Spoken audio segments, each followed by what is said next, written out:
What's going on, everybody? I wanted to do a quick video. Someone asked a question, well, not really in a group, but in a messenger. And I wanted to kind of respond. It says, how do I select myself as a team member when scheduling an appointment?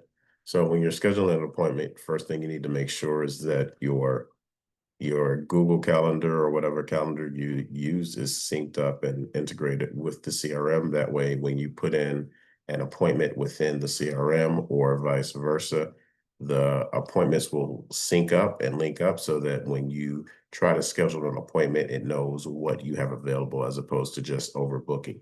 So you want to make sure it's already integrated. I'm not going to go into the integration. If you want that, just let me know and we will go back and I will do an integration video for you.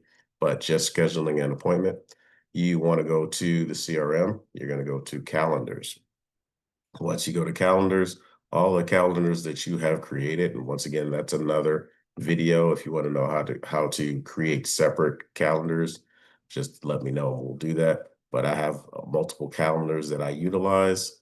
So for instance, let's use this one. This is the one-on-one mentoring call. So let me go back. I accidentally put one-on-one mentoring call, and let's take that one out.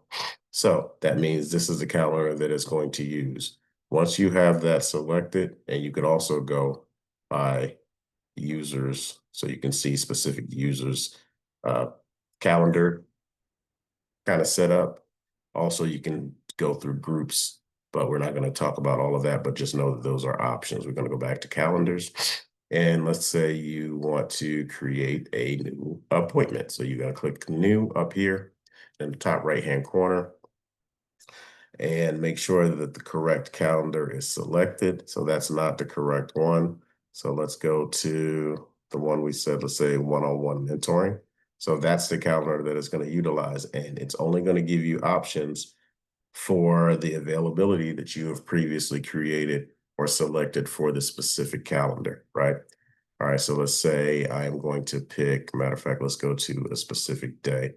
Let's do Friday, okay? Then we go to the times that we have options to select an appointment. Let's do 11:30, right? You want to select the contact. This is automatically going to come to you because you are the person that owns this calendar. So you're going to get any notifications. If you want to add somebody else to it specifically, then you can either type in their name or whatever. So for instance, let's say if I want to put AJ and if he's in my contacts, let's see, right? So if I want to put him in this calendar, it's going to put that, right? And if you want to put, let's say somebody else, let's say, let's see if it'll work there. It's my brother, but that you can switch it out, right? And you can also add notes if you want to, but you can put whatever person that you want this scheduled appointment to go to, right? Or another way to put it is a person you want to invite to this calendar or to that appointment. That's how you do it. Then you're going to give it a title. Let's say one on one calendar test appointment, right? You're going to leave this here.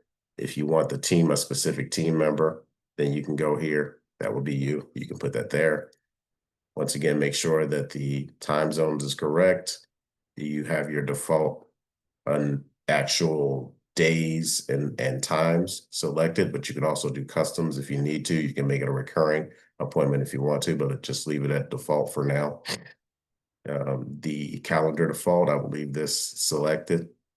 And that's really all you have to do from there. And then you'll click book appointment once you book the appointment. And I'm not going to book this appointment because I don't want that notification to go to them.